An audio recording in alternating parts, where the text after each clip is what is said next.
Hey guys, welcome to a review of my month in June, as well as a sort of like brief overview of the last 6 months as I look back on my original low/no buy rules and how well or not well those have worked out, and just an overview of the challenges and struggles and successes that I've had over the last 6 months or so. So a quickie overview of June. June was a month where I expected to spend a little bit more because it's my birthday month. I am a June baby and I was also turning 40, so I decided to, just treat myself a little bit harder than I would have otherwise within this particular challenge. So I gave myself originally a $200 budget. I did go over.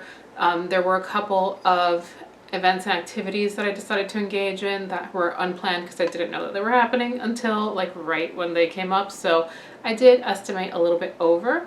I went over a little bit more than I estimated. So like I said, originally 200 bucks, I actually went over by $88, and that is because I had planned to go to the Steamy Lit bookstore in Deerfield Beach. It is Florida's romance novel bookstore. I love romance. I'm a romance writer, so that was a trip that I had been planning for a while. It just felt really special. I also kind of looked around the area and found a couple of places that I had wanted to go to as well.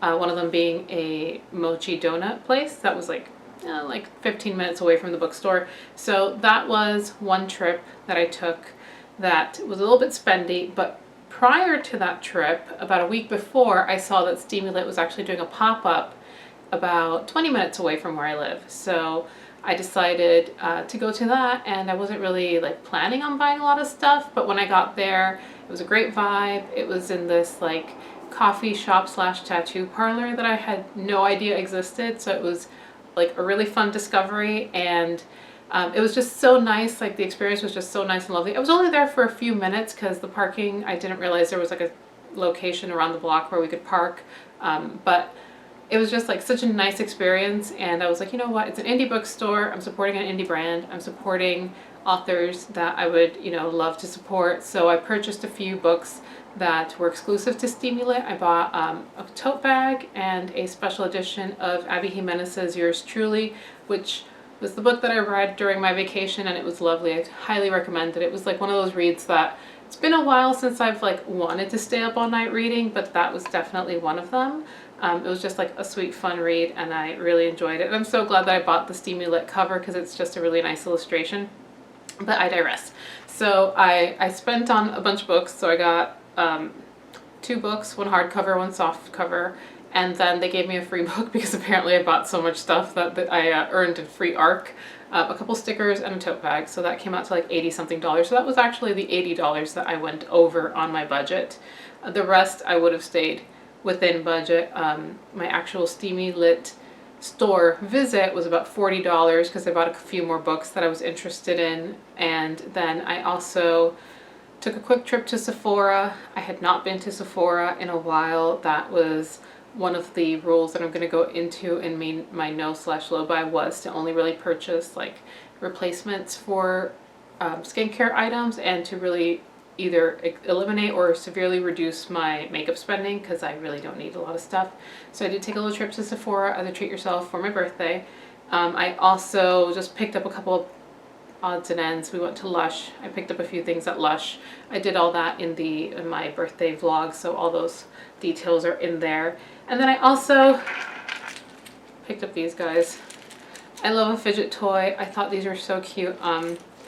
This one in particular, little dragons, came up on my Etsy feed, and I was like, sometimes you just want to do this when you're sitting in a Zoom meeting. So I have these 2 guys, and that was about $15 on Etsy. I also purchased a couple of other little odds and ends, but overall, that was a treat yourself moment, and I'm fine with that. I was still within my overall allocation for the month. So I didn't go over for the month, which has been great. I have not gone over for the month during this entire experiment, which is really what I wanted. And so that was fine.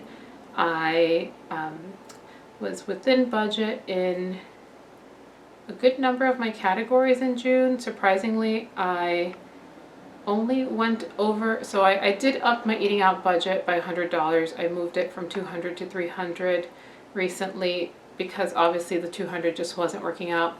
One thing I'm finding is that I have been treating my mom, I need a little sip of coffee. I have been treating my mom to regular outings. And so I feel like I need to create a line item in my budget that is specifically like take mom out to make her happy, you know, to like bring her out of the house, get her out into the world and just bring her some joy. So that's a thing that I need to work on and just see where I can fit that in, how much I need, because I am finding that one of the reasons that my like going out, eating out expenses are going up is because I kind of just keep taking my mom out at least once or twice a month, or just treating her to a meal or an outing. So I need to adjust for that.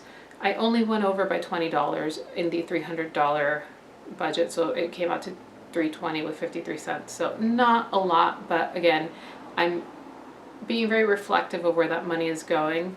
And also June was a bit more spending because again, I was on vacation for 10 days for my birthday. It's a thing I do. It's become an established pattern where I work. Everybody knows that my vacation time is that I take time generally to write at home, but it's just when I get away from work for the year. So I did go out a few times just to, you know, celebrate, enjoy myself, etc. So that happened. So I did account for that a little bit more this month. I was within with groceries. Again, kind of adjusted. I had $209 left over in that budget, and my budget at the moment is $600, which again is just moving around. It goes to show just how ridiculously expensive it is to buy groceries where I buy groceries, because a small grocery shop just this week, for instance, was about $80, and that's a small grocery shop. That's not the big shop with essentials. I picked up a few pieces of replacements. As I said, I do have a line item for beauty and beauty and skincare replacements, and that's stuff like face wash, sunscreen, etc. I think this month it was actually sunscreen because I'm about to run out. I purchased a couple of items of clothing, the main one being pants for work because I need new pants for work, and the second one being a shirt that I bought myself also for my birthday. We were good in other areas as well. I went over on my nice date budget by $1.19. That was it. But I had $1.04 remaining in my low buy budget, so it all evened out there. I honestly thought this month was going to be worse. It wasn't as bad. In entertainment, I have a section for entertainment and books. I normally just budget $20 because it'll just be like the odd book or whatever that I buy. This time I actually made a purchase for a concert that will not happen until October, but that was, how much was that? That was $140 plus $14. I did give in and buy the ticket insurance just because with my migraines, at this point in my life, I'd rather not take the risk. I'd rather lose $14 and get back the rest than the reverse. Self-care fund, I did go over because I did have a couple of little like self-care dates. We got some massages that I paid for, I decided to cover. So I went over by $27. I normally budget $25. So total, it was $52. I didn't spend anything in apartment maintenance, which is great. Although I have been dealing with ants, so this month I have spent on some ant stuff. I went over in the coffee budget by $3.46. Not bad. That also included the coffee date to that coffee shop tattoo place, so that was fine. I had a few medications suddenly need to be refilled. So that went slightly over, plus my Cephally refill came in at the same time. So I went over my planned of $120 for medicine / vitamins. I went over by $24. So that was $144. I stayed within budget for doctor's visits. I also had a few doctor's visits planned. including a colonoscopy that I just had, so that happened. But those were all the areas. So every other category I was within budget. I did not go over, so that was great. So in total, I had $105 remaining from my entire allotted budget, which is great because I don't have a target number. I just have a target goal of staying within the budget and having just a little bit left over to reinvest. So for the last quarter, that is April, May, and June, I had $977 that I did not spend. Now, I did get my Geico renewal for the last 6 months. That also came in June, and that was $610 with 62 cents. Kitty cats are about to join us. You will hear the jingles. So what I did was that from that 977, I excluded those 610. I cash flowed it when it came in, but I knew that by the end of the quarter there would be a little bit of money left, so I took that money and divided it, split it up. So in the end I had $367 to deposit for the quarter into my high yield savings account. So that is a good thing. So overall, for the last 6 months, I have deposited now, let's see, $1,271. So that is a win. That is money that I have not spent that can now be reinvested, regrown. So that's what I've been working on so far. Now, the categories that I've been struggling with, my original plan was, as I wrote it down, to not purchase beauty products, bath products, hair accessories, bags, clothing other than replacements in case of body fluctuations, which has been happening. Tea. I can say I have not bought tea. That is one that I am working on and has worked out. Books. Clearly I cheated on that one. Notepads and pens. I'm good on that. I really haven't been buying that kind of stuff because I have so much. Fragrances. I've had a couple of instances where I have purchased a couple of fragrances. The one thing is at least I have traded stuff out, so I haven't like increased the excess in the home. Planners, yes, I have been sticking to my HB90 planner, so I have not purchased any planners, and I really don't need to purchase future planners because I have backups of like undated planners that I have kept. Excess consumables, that was like just shopping, the groceries, you know, conscious of what I am going to eat and not buying just random treats that I'm not going to actually finish. And I actually wrote down twice, no more tea, which again, I have been sticking to. I have been good about the tea. And then lastly, it was like decor, toys, figurines, etc. That, I guess, if you count these guys, I kind of cheated on, and every so often my partner, he'll buy me something. So, I mean, I have an enabler. So even if I haven't made the purchases, some of that stuff has come into the house. So I have to admit, it has come in. They're chasing each other now. I just have not necessarily spent it myself, but part of the goal was to not fill the house with stuff too, so there is that to work on. I have done pretty well with the beauty products and the bath products. Like I said, I took a little trip to Lush and to Sephora for my birthday. Obviously, that comes outside of this whole challenge. I allowed myself that liberty, but the stuff I bought, I did make sure to only buy stuff that I was going to use right now. So nothing where it would just stay in a cabinet or a drawer for months at a time because I still have something else that I'm using. So I bought actual supplies or products that I am currently using and enjoying. I don't want to build backups of stuff, is one of the things. Hair accessories has been a weird one for me. My hair has gotten longer. Obviously, I've been growing my hair out for the last few years. And as I've been growing my hair out, it has also gotten thicker. So I have fine hair that's very slippy, but also is thicker. So some of my older hair clips and stuff can no longer hold it.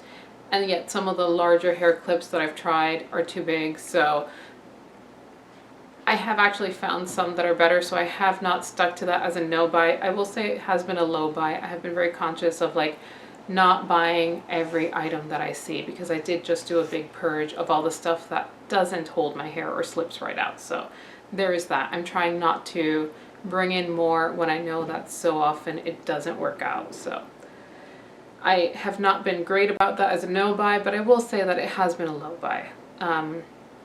Purses, totes, and pouches, I have been tempted. I will say there have been a couple times where I've been in the store, I have picked up the thing, I have looked at it, I have wandered the store with it, and I have put it back. The one exception is that I did buy a very cute Romantasy Reader tote bag at that Steamy Lit pop-up that I think is really cute and I wanted it. So, clothing, yes. I have made a few replacements. One of the challenges that I have been facing over the last like 5 years is that my body has definitely fluctuated, and not only have I built more muscle in the last few years as I have started to more consciously go into building muscle for aging, because I want to age well and be strong, I've also had a few injuries and have fallen off of my fitness plan. So my weight has gone up and down. I've had some tummy troubles that have also led to excess bloating, and over the years I've just kind of traded uncomfortable clothes for comfy clothes. I have no patience for uncomfortable clothes anymore, especially stuff that like squeezes my middle in a way where I feel extremely uncomfortable and it just agitates my IBS flares, etc. I also just feel like it's really hot where I live, and I just want to feel like I'm wearing the least possible clothes. So I have purchased a few items, primarily jumpsuits. I love a jumpsuit. They're comfortable, they're lightweight, they make me happy. So I have just made a few replacements in those categories, mostly just buying an item I've already known and used and loved in a new color. So I've bought a couple. I bought a green jumpsuit, a red jumpsuit, a black one. I had a blue one before, and those pants that I just recently purchased, because sometimes I do need to look professional to go to work. So I do occasionally need a pair of slacks. So I did purchase one of those. I do know that I am in the market soon for shoes, but right now I am managing with what I have, and I can get at least a few more months out of the flats that I've got going, like in rotation for work. Books, I clearly did not stick to that as a no buy, but it has been a low buy. I have only purchased books that I have been reading. I have actually made a point of like creating a sub TBR pile, as I call it, where I have the main TBR pile, and now I have selected the ones that I will be reading for the next few months. And I have been reintegrating reading before bed as a way to both find inspiration and relax. I sometimes go through phases where I don't read as much because I'm focusing so much on editing, but I feel like reading refills my well and inspires me to keep going in my own writing. Just kind of like being around words just refreshes my brain and gives me more motivation. So I need to also just engage with the books that I have. So for now, I have stopped. There will be no more book purchases, except my one exception is if I see a book that I have had on the wish list for a while and it goes on sale as an ebook. So like if a book that I have on my wish list drops to 99 cents and I've been waiting for it for a while, I'm okay with that, especially because I have Amazon points. So I will just use Kindle points for that, and that has been fine. I do rotate the Kindle books with the physical books, and that's a whole other story. Fragrances, I am, at this point, I am good. I need to stop, full stop. Figgy, what do you want? I don't know what he's doing. I do need to stop, full stop. I have enough fragrances. I have enough fragrances that I love and that I can enjoy, and I know that there's like a weird trend in like buying fragrances. That's not what we're talking about here. Like I have a minimalist collection of fragrances. It's just that there have been a few really nice ones that I have recently purchased. Not like particularly expensive ones or anything, just very light scents that I enjoy. So I do plan to just not go there anymore for at least the next 6 months, and we'll keep going. And in the other areas, we're good. So planners, like I said, not using them. I have backups, haven't really been buying new ones. I'm good there. And excess consumables, I would say that I've been doing well with that category. My pantry has been very streamlined. I've been eating what I purchase, and in an effort also to age well, like with building muscle, I have been focusing more so on not eating as, stuff that is as processed and packaged. So I've been, snacking more on fruits and stuff like that if I need a snack, or buying like more protein heavy types of snacky items like jerky sticks and stuff like that. So I don't have like that excess of little packages that I will forget about and then have to take to work because they're about to expire and I just give them to someone else. So that hasn't been happening, so I've been good there too. So I would say that for the most part, I have stuck to at least 80% of my goals, and I think that's where is reasonable. I think that's a doable kind of expectation for myself to at least stick to this plan a solid 80% of it, at least at the time. I could be more austere, but I don't really need to at this point. I think I'm doing fine, and I am seeing those more positive changes, like I said, in going to the shops and then kind of like holding the thing and being like, you know what, I don't need this. I have other things I can go through. I've also been really good about like shopping my stash, so like regularly rotating items in my makeup bin, rotating items in my purse collection, just kind of like remembering that I have an item that can make a look happen. So that has been nice. I've been doing that, and that has kind of refreshed that. So yeah, I think I'm doing okay, and I am seeing progress. I had originally told myself that I would only replace items that are used up, worn out, do not have a backup, are essential, or add value to my life. And I would say that I am engaging in those values at least. So I'm doing well on that end. And that is where we are 6 months later with my no/low buy project, with very specific categories of what I consider the items that I don't want to engage with. So thank you for watching and listening to this ramble. I hope you're having a good day wherever you are. And if you have been doing a no/low buy or any kind of like a budget, personal finance challenge, let me know down below how you've been doing, what your struggles are, what your successes are. Maybe we can learn from each other and just kind of grow as we go. So I will check in with you guys in the next one, and I'll see you later. Bye.